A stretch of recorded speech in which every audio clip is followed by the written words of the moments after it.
Bonjour, aujourd'hui dans cette capsule, nous allons vous apprendre ce qu'est la phrase de construction particulière.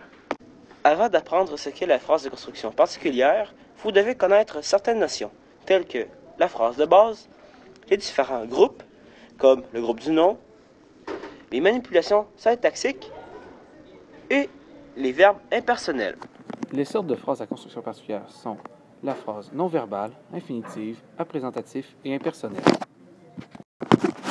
La phrase apprésentative contient évidemment un présentatif tel que « voici »,« il y aura » ou « c'était ». Par exemple, « c'est lui le coupable » ou encore « il y avait un écureuil sur l'arbre ». La phrase impersonnelle contient un pronom il impersonnel ne représentant aucune chose ou personne et un groupe du verbe dont le noyau est un verbe impersonnel. Par exemple, les verbes s'agir, neiger, falloir, avoir. Par exemple, il pleut dehors, il a neigé hier, ou encore, il faut rentrer. La phrase non verbale ne peut être constituée que de groupes nominal, adjectival, prépositionnel et adverbial. Elle ne contient aucun verbe.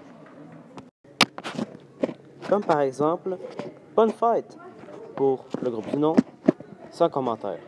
Pour le groupe prépositionnel, extraordinaire pour le groupe adjectival et exactement pour le groupe adverbial. La phrase infinitive est construite autour d'un verbe à l'infinitif.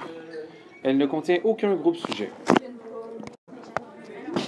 Comme par exemple, verser 100 ml d'eau dans le mélange. Ou encore, manger une pomme.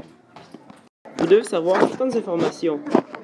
En effet, la plupart des phrases à cette construction particulière peuvent contenir une ou des marqueurs d'interrogation, comme combien, comment, etc. Exemple, quel chef-d'œuvre? Et contenir un ou des marqueurs de négation. Exemple, il n'y a personne. Ou encore, il ne c'est pas suspicieux. La plupart des phrases de construction particulière peuvent aussi avoir un ou plus d'un groupe de mots mis en emphase. Comme par exemple, des images, il y en a plus de 10 000 dans le dessin animé. C'est tout ce que nous savons sur ce sujet. Nous espérons vous avoir été utile pour comprendre la matière.